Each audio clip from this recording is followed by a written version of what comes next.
مرحبا بالحضور الكريم. افتتح أنشطة مسلك الفلسفة ومختبر الدراسات والأبحاث في الفلسفة والعلوم الاجتماعية بهذه المحاضرة التي نستضيف فيها الأستاذ علي بن مخلوف. مرحبا. كما جرت العادة أقدم في كلمات، ولو أن الأمر صعب، الأستاذ المحاضر الذي يشرفنا اليوم بإلقاء الدرس الافتتاحي الخاص بمسلك الفلسفة. الأستاذ علي بن مخلوف فيلسوف وبدون حرج، فيلسوف بكل ما تحمله الكلمة من معنى. هو عضو المعهد الجامعي الفرنسي وعضو اللجنة الاستشارية الوطنية للأخلاق ليتيك، متخصص في الفلسفة العربية، متخصص أيضا في المنطق، وقارئ كبير لمونتين، متخصص أيضا في مونتين في لويس كارول. سوف يحدثنا اليوم عن المحادثة، الكونفرساسيون كوم مانيير دو فيفر، المحادثة كفن للعيش، كطريقة للحياة إن أردنا.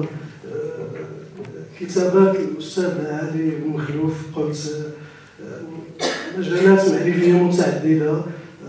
أقدم بعض الأمثلة: دراسة حول بيرتون لاتوميزم لوجيك، الدرية المنطقية، من منشورات بيف لبريس يونيفرسيتير فرونسيز. دراسة حول بوتليفريغ، لوجيسيان فيلوزوف، أيضا من منشورات بيف. AVOS، دراسة حول ابن رشد، أشرف على ترجمة أعمال الفارابي أيضا، وأدار المشروع باقتدار. أيضا الفوكابولير d'AVOS أيضا دار النشر إليبس، لا ميزون ديديسيون إليبس. دراسات عديدة، كما كان مديرا لمجموعة من الأعمال أيضا مع دور نشر كما أشرت سوي، فغان، بيف، لاغماطون. أنا لا أحمل الورود، ولكن أصف واقعا أنه شرفنا الأستاذ علي بن مخلوف بحضوره اليوم بيننا. نحن في مسلك الفلسفة وفي مختبر الدراسات والأبحاث الاجتماعية سيرا مع تقليد الدرس الافتتاحي. البداية كانت ببساطة، ولكن اليوم نحن في محطة أعتبرها مهمة ومفصلية في هذا المسار، في هذا التقليد. البداية كانت بكفاءات مغربية، أساتذة زملاء لنا، بدأنا من السي محمد الأندلسي، السنة الماضية السي محمد الشيخ، ما قبل الماضية السي ناصر البوعزاتي. اليوم نحن مع كفاءة مغربية من الخارج وكفاءة من مستوى عالي. لنا الشرف أن يحضر السي علي بن مخلوف بيننا. قبل أن نعطي الكلمة، حتى لا أطيل، قبل أن نعطي الكلمة لأستاذنا لتقديم محاضرته، أشكر، وهذا واجب، أشكر إدارة الكلية في شخص عميدها وفي شخص نوابه السي حسن والسي عمر، وأشكر أيضا موظفي الكلية على تعاونهم، وأشكر الحضور الكريم الذي تكلف على السفر. أيضا معنا أساتذة من طنجة، من قنيطرة، من فاس، جاءوا ليحيوا معنا هذه اللحظة. تفضل سي علي. شكرا، merci beaucoup. Merci de votre généreuse présentation. Je vais faire la communication en français. J'espère que mon français sera compréhensible. Je vais essayer de le rendre le plus simple possible et de temps en temps donner quelques termes en arabe relatifs à ce sujet. Merci beaucoup, monsieur le doyen, de votre accueil. Merci, chers collègues de FES, de Kenitra, comme cela a été dit, de l'EPNES, bien évidemment. Merci à monsieur Aziz Knichou qui m'a contacté cet été pour fixé cette date du 30 octobre. C'est une date qui pour nous est une date liée à des vacances de Toussaint, mais je suis là et je suis très heureux d'être là. J'ai écrit un livre intitulé, le titre de notre communication aujourd'hui, « La conversation comme manière de vivre ». Et je vais l'orienter sur 3-4 aspects. D'abord, vous avez mentionné, chers collègues, Montaigne, insisté beaucoup sur ce moment du XVIe siècle de la Renaissance, sur la parole comme moitié à celui qui la dit, moitié à celui qui l'écoute. Le propre de la conversation, c'est celui-ci. Alors c'est un peu paradoxal parce que moi je vais parler seul aujourd'hui, mais en réalité, la compréhension est moitié à celui qui dit une parole, moitié à celui qui l'écoute. Dans un deuxième temps, donc je vais expliquer dans un premier temps cette symétrie. La conversation suppose une symétrie, suppose une réciprocité. Je vais développer cette notion de symétrie, de réciprocité. Dans un deuxième temps, je vais m'attaquer à l'élargissement du champ de la parole au-delà de l'humain, pour essayer de comprendre qu'est-ce qui fait que les animaux aussi parlent entre eux, nous aux animaux. Donc une parole comme souffle, comme voix. Et vous avez une très bonne illustration dans la tradition arabo-musulmane, c'est Ibn Tufayl,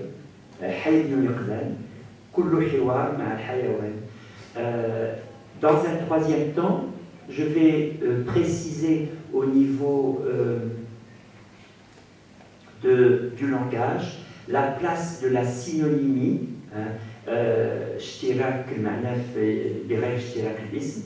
et la place de l'homonymie, parce que c'est très très important dans la conversation. Voilà les 3 moments qui vont retenir mon propos. Permettez-moi de me mettre à l'aise, c'est un petit peu chaud.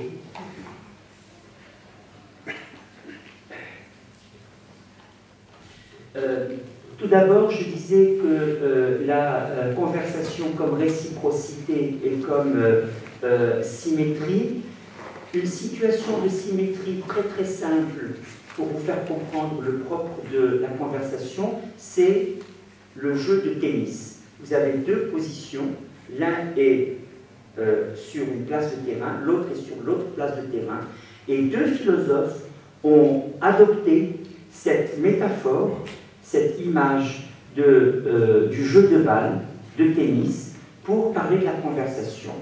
Montaigne au XVIe siècle et Wittgenstein au XXe siècle. Je vais donc partir de Wittgenstein et vous indiquer cette illustration de la conversation comme un jeu, et il ajoute un jeu de langage. Je cite Wittgenstein, dans une conversation, l'un lance la balle, l'autre ne sait pas s'il doit la lui renvoyer, ou la lancer à un troisième, ou la laisser sur place, ou la ramasser et la mettre dans sa poche. Donc, quand dans une conversation, vous êtes avec un partenaire, mais parfois vous vous adressez à une troisième personne, ou bien parfois vous ne répondez pas, donc vous laissez tomber la balle, ou bien vous la mettez dans votre poche, c'est-à-dire pour un usage futur, vous allez réfléchir à ce qu'on vous a dit. Voilà, ça c'est une belle illustration où vous avez cette idée du jeu de balle. Et je disais, Montaigne précisément avait utilisé la même image, mais à l'époque il n'y avait pas de tennis, au XVIe siècle, il y avait ce qu'on appelait le jeu de paume. Le jeu de paume, c'est exactement pareil. C'est un jeu où il y a précisément cette symétrie. Alors c'est avec le français un peu du XVIe siècle, mais je cite Montaigne. Celui qui écoute une parole, dit-il, se doit préparer à la recevoir comme une balle. Vous recevez une parole comme une balle. Se doit préparer à la recevoir selon le mouvement qu'elle prend. Est-ce qu'elle vient vite? Est-ce qu'elle vient avec un rythme lent? Selon le mouvement qu'elle prend, comme entre ceux qui jouent à la paume, c'est-à-dire un jeu de tennis équivalent, celui qui soutient se démarche exactement comme les positions du joueur. Comment il va recevoir la balle? Est-ce que ça va être un peu à droite, un peu à gauche? Se soutient, se démarche et s'apprête selon qu'il voit remuer celui qui lui jette le coup et selon la forme du coup. Donc vous voyez, il y a à la fois un jeu qui répond à des règles précises, mais les règles ne disent pas le ton avec lequel la conversation va être menée. Comme par exemple pour le jeu de tennis, on ne vous dit pas à quelle hauteur la balle peut rebondir. Le jeu est bien défini, mais il ne définit pas tout. Donc il y a une latitude d'interprétation dans une conversation qui renvoie à des éléments qui ne sont pas définis, comme la hauteur de balle envoyée, et pour précisément la conversation, le rythme de voix, accéléré ou non accéléré, la voix qui porte fort, la voix plutôt masculine, plutôt féminine. Vous avez des hommes avec une voix plutôt féminine, vous avez des femmes avec des voix plutôt masculines, et tout cela précisément n'est pas totalement indiqué. Donc voilà, on a placé un peu la situation avec cette image forte de la balle, et vous avez aussi dans une conversation, ce qui est très très important, c'est les aménagements spatiaux. Comment vous êtes dans une position? Est-ce que vous êtes à l'entrée d'une porte? Est-ce que vous êtes en plein soleil, etc. Donc beaucoup ont insisté aussi sur la part de l'aménagement corporel, l'aménagement spatial, pour infléchir une conversation dans un sens ou dans un autre. Vous ne parlez pas de la même façon quand vous êtes assis et que vous êtes debout. Et ces aménagements spatiaux font que finalement, on va valoriser dans la conversation aussi des comportements non linguistiques, des comportements qui passent par le geste, qui passent par des aspects externes à la communication.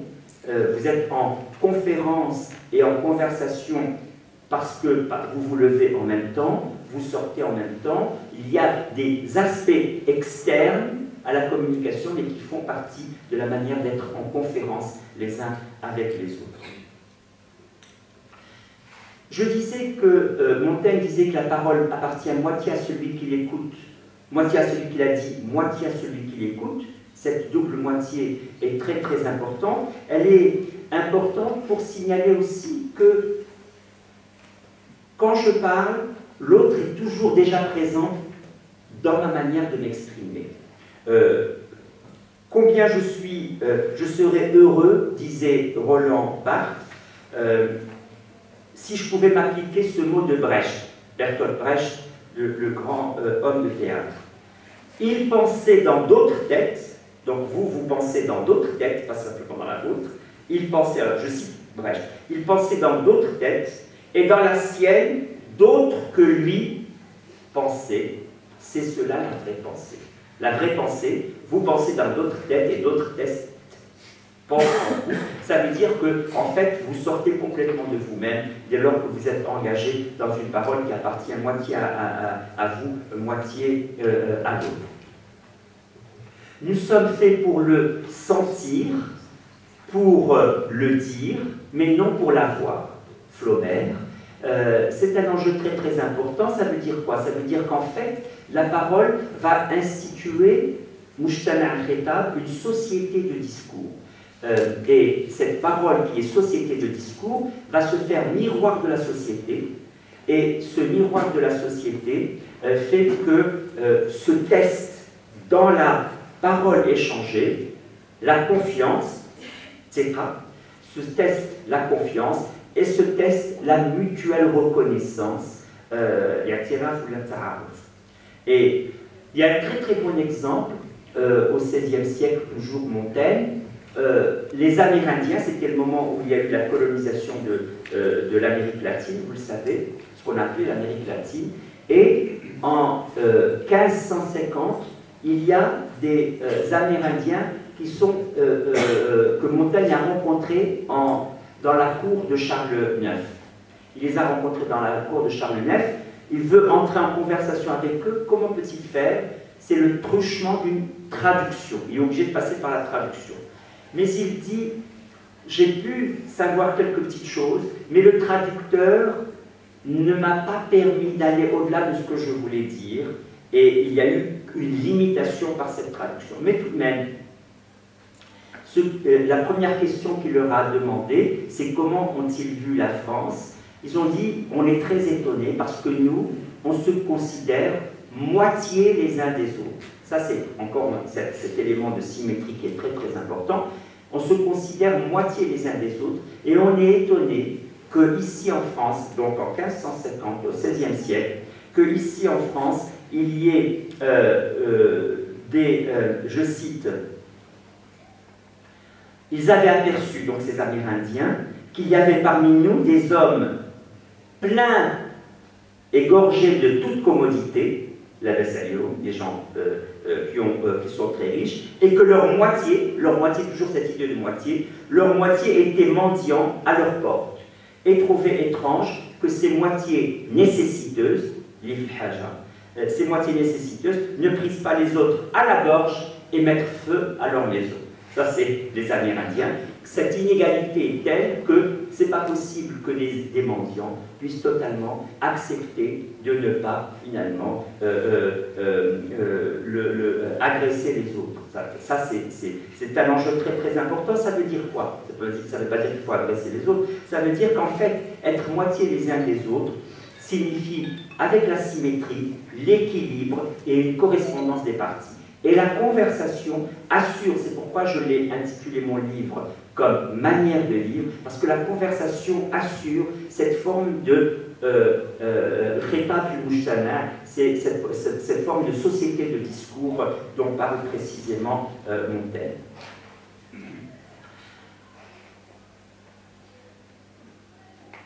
Avec pour ceux qui sont familiers avec les dialogues de Platon, vous avez cette même indication de Socrate qui sort complètement de lui-même pour parler sans distinction d'avec tout le monde. Pour parler de qui il parle, je cite Montaigne, Socrate fait mouvoir son âme d'un mouvement naturel et commun. Ainsi dit un paysan, ainsi dit une femme, il n'a jamais en la bouche que cocher, menuisier, savetier et maçon. C'est un enjeu très important. Dans la conversation, vous parlez précisément à tout le monde. Et cette manière de parler à tout le monde, finalement, devient subversive, parce que qu'est-ce qu'on dit à Socrate, qui va avoir son procès? On lui disait, les forgerons, les cochers, les menuisiers ne veulent plus apparaître dans ton discours, laisse-les tranquilles. Il dit, mais si je les laisse tranquilles, je ne vais pas parler du juste, du saint, etc. Autrement dit, à partir de la parole avec les artisans, vous touchez à toute la société et vous vous faites miroir de toute la société en parlant à tous ceux qui font quelque chose, qui pratiquent quelque chose.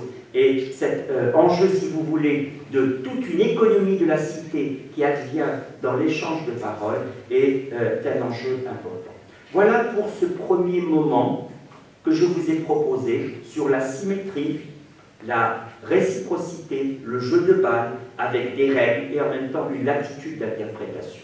Je passe à un second moment où je vous ai dit que Ibn Tufayl et Hayy ibn Yaqdhan est un bon exemple. C'est comment, dans la conversation, vous pouvez l'ouvrir à un au-delà de l'humain en insistant sur les aspects matériels de la conversation. Et c'est quoi les aspects matériels de la conversation? C'est la voix, c'est le ton, c'est le mimétisme, c'est le cri. Et maintenant, si on les intègre dans la conversation, on va avoir une information intéressante sur nous-mêmes. Et cette information intéressante, c'est quoi? C'est de descendre un peu l'homme de son orgueil et de son piédestal. La parole ne nous est pas donnée en exclusivité. La parole est aussi donnée aux animaux. On dit l'homme seul peut parler. Montaigne n'est pas d'accord.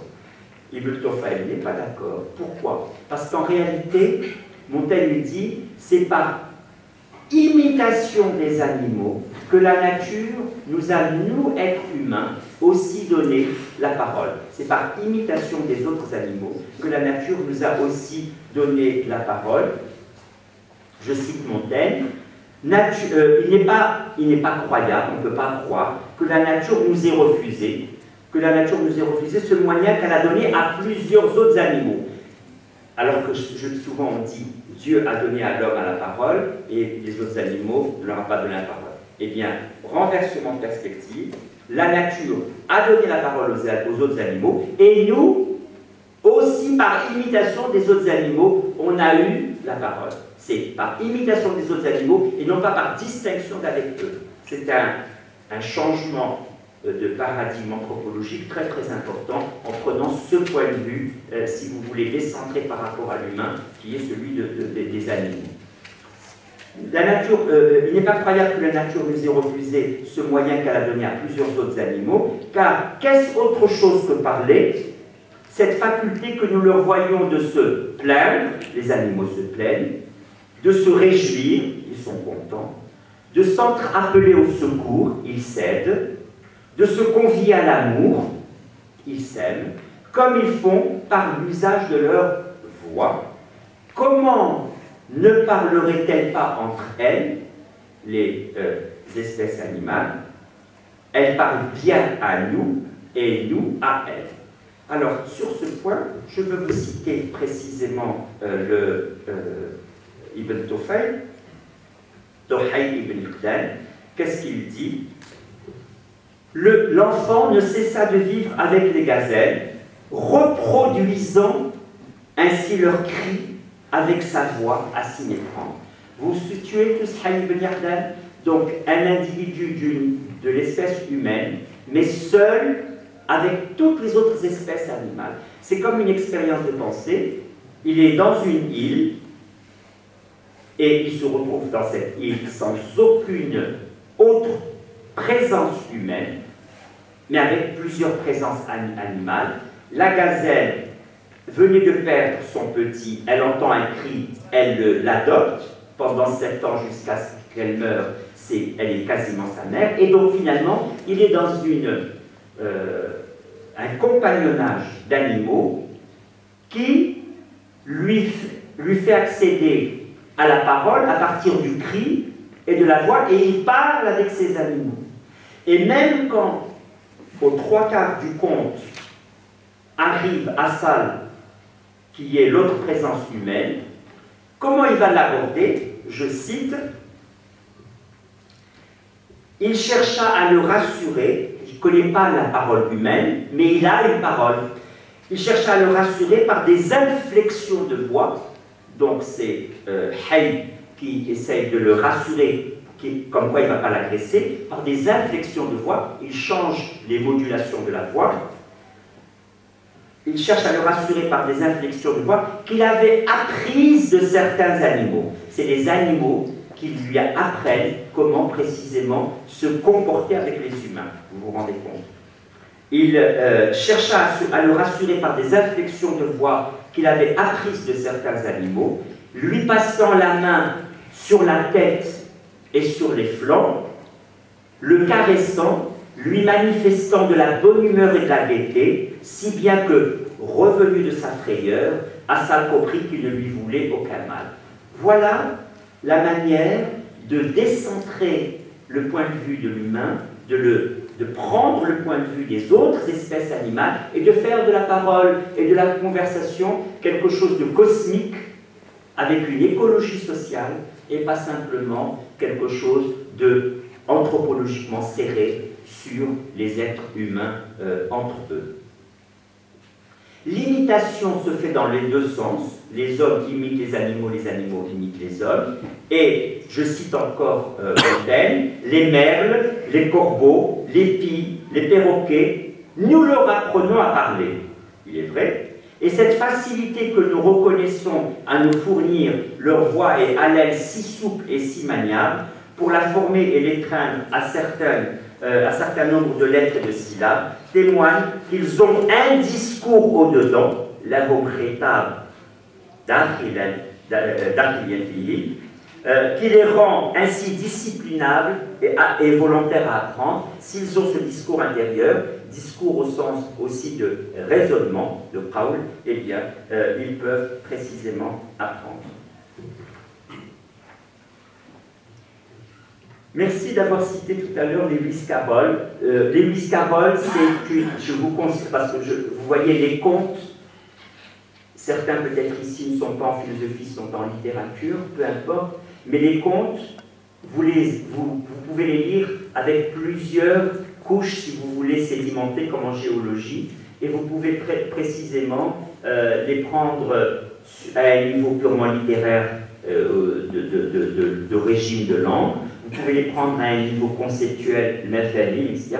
C'est ce que je fais avec Ibn Tufayl, c'est ce que je fais aussi avec Alice au Pays des Merveilles, les aventures d'Alice au Pays des Merveilles, peut-être que certains l'ont lu, je vous le conseille. Pour moi, j'ai fait tout un cours de master, un semestre sur ce conte, parce qu'il est plein de logique, et ma première spécialité, comme cela a été dit, c'est le mantel, c'est la logique. Eh bien, c'est une expérience de pensée, on imagine Alice dans son rêve, comment commence le conte. Elle regarde par-dessus l'épaule de sa sœur et elle voit que sa sœur lit un livre, mais ce livre, il l'ennuie parce qu'il ne comporte ni image ni conversation. And what is the use of a book without pictures and conversations? Dit Lewis Carroll. Quel est l'enjeu, l'intérêt d'un livre sans images ni conversations? Et alors, tout le conte va déployer des conversations, bien sûr, hors de l'ordinaire, mais pour faire comprendre l'ordinaire. Vous savez, c'est toujours pareil, vous prenez un exemple radical et qui vous donne la mesure de tous les autres exemples variés. Eh bien, quand elle change plusieurs fois de taille, vous le savez, parce qu'elle mange des choses, on dit des substances hallucinogènes, etc. Donc, quand elle se retrouve toute petite, elle se retrouve au niveau d'une souris. Et elle se retrouve dans une mare d'eau, et elle essaie de s'adresser à la souris. Mais elle essaie de s'adresser à la souris comment? Elle se souvient de la grammaire où on dit « aux souris »,« d'une souris »,« à une souris », kasr, etc. Mais ça ne marche pas. Parce que pour vous adresser, il faut que vous vous mettiez en contexte. Donc, finalement, à un certain moment, elle dit « où est ma chatte ?» Et là, la souris a tout de suite peur. Pourquoi? Parce que dans une conversation, quand vous parlez à quelqu'un de quelque chose qui compte pour lui, vous produisez un effet. Pour une souris, parler d'un chat, c'est tout de suite la mettre en danger. Donc vous voyez, c'est très intéressant, parce que ça veut dire que dans une conversation, ce qui compte, ce n'est pas appliquer des règles de grammaire, c'est en contexte, qu'est-ce qui compte pour vous. Donc quand je dis « oh souris », ça ne produit pas d'effet, mais quand je parle de la souris en disant « où est mon chat », elle se met à avoir peur. Et donc vous comprenez, une des fonctions essentielles de la conversation, c'est précisément l'élément pragmatique. On fait des choses avec la parole et l'autre réagit en fonction de ces choses avec la parole.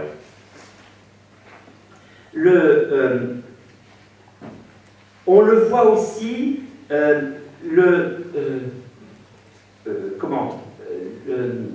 Lewis Carroll insiste pour la conversation sur la matérialité des mots. La conversation, ce n'est pas quelque chose d'écrit, ce n'est pas un livre que vous lisez ça, c'est quelque chose qui est sonore. Donc il faut prendre au sérieux la matière sonore des mots.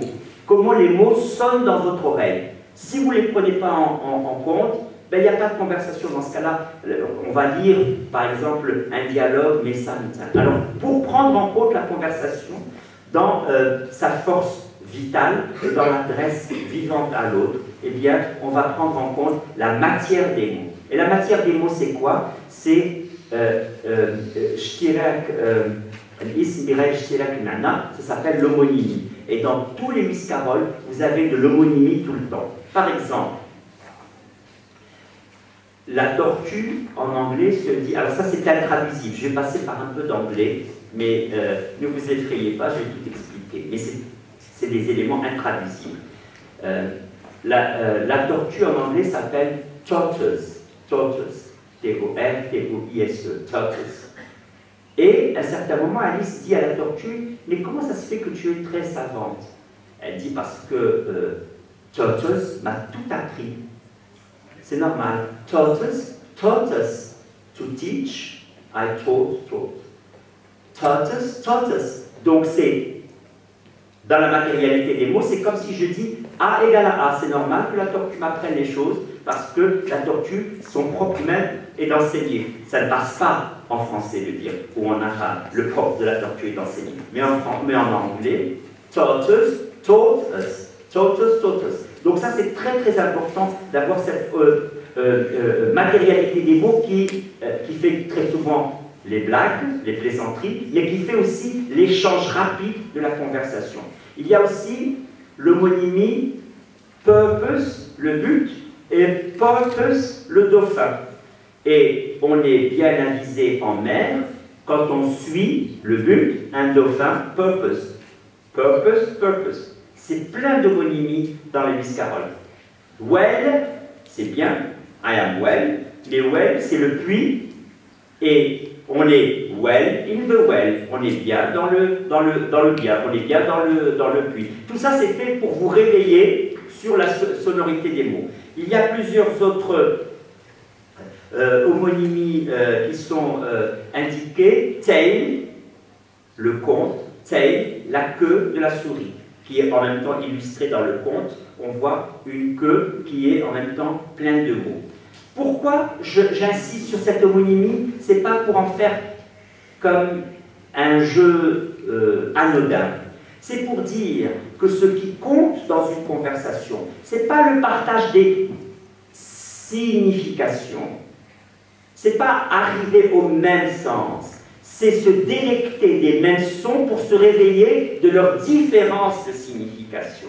C'est-à-dire que quand vous êtes engagé dans une conversation, vous êtes engagé dans une compréhension et non pas dans un partage des significations. Vous ne vous dites pas, est-ce que, quand vous dites à quelqu'un au Schwinzini, c'est pas, est-ce que j'accorde le même sens au mot? Non. Est-ce que on partage une compréhension? Et moi, en philosophie de la logique et en philosophie du langage, je valorise la compréhension beaucoup plus que la signification. Que les mots ont un sens, aient un sens, ce n'est pas un problème. Bien évidemment, vous ouvrez un dictionnaire, les mots ont un sens. Mais on ne va pas valoriser la synonymie. Je dirais que maintenant, on ne va pas la valoriser. Pourquoi? Parce qu'il n'y a pas dans la langue matériellement un signe qui vous dit que deux mots ont le même sens. Réfléchissez. Quand vous dites le même sens, deux expressions, alpha, la matérialité. La matérialité kaina, l'homonymie. Vous pouvez voir comment les mots résonnent. Tortoise, tortoise, well, well. Mais vous ne pouvez pas avoir la même matérialité pour la synonymie. Ça fait que la synonymie est un grain de sable dans la machine linguistique. Ça, c'est un enjeu très très important et c'est la conversation qui permet de mettre à distance la synonymie et de valoriser précisément l'homonymie parce que l'homonymie vous met au défi de la compréhension. Qu'est-ce que tu veux dire? Purpose, le but, ou purpose, le dauphin? Qu'est-ce que tu veux dire? Et donc cette intention de discours, elle n'est pas dans les mots, elle est dans la situation de compréhension qui va vous permettre précisément d'arriver à un partage de compréhension. La même chose, encore une très belle situation de compréhension et pas de signification dans la conversation. À un certain moment, on dit à Alice, imaginez que vous êtes invité chez les gens, on vous dit « Plus de thé, voulez-vous plus de thé ?» C'est ce qu'on dit à Alice. Elle dit « Mais comment je peux en avoir plus alors que je n'en ai pas encore eu ?» Si quelqu'un vous dit « Zidatel » et vous n'avez même pas été servi une première fois, vous allez dire « Il y a un problème ». Donc elle répond « Comment puis-je en avoir plus puisque je n'en ai pas encore eu ?» Et on lui répond, conversation, jeu de balle, vous voulez dire comment vous pouvez en avoir moins parce qu'on a toujours plus que rien. C'est-à-dire zidatel, eh bien il n'y a rien, eh bien zidatel, un peu plus. Alors il y a un très très subtil, il y a deux sens de plus qu'avant ou plus que zéro. Et la conversation, elle mêle deux niveaux de langage. Le niveau présuppositionnel, ou plus, c'est plus que ce que j'ai déjà eu, on suppose qu'il accueille déjà du T versé, ou bien, ça c'est le sens présuppositionnel, ou bien le sens mathématique, plus, c'est plus que 0. C'est toujours à partir de rien, plus que 0.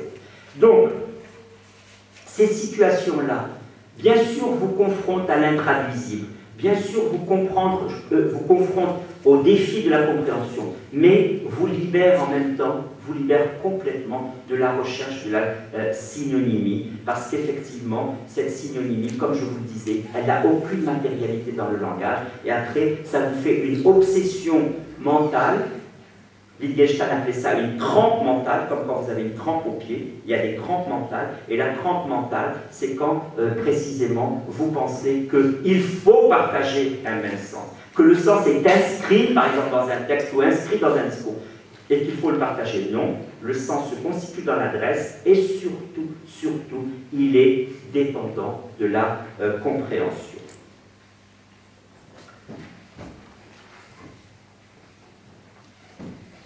La sémiologie processuelle, comment on va traduire ça, la sémiologie processuelle en arabe? La sémiologie processuelle, c'est la sémiologie, la science des signes, qui se définit petit à petit processuellement. Il n'y a pas un signe déterminé, comme je disais, il n'y a pas un sens.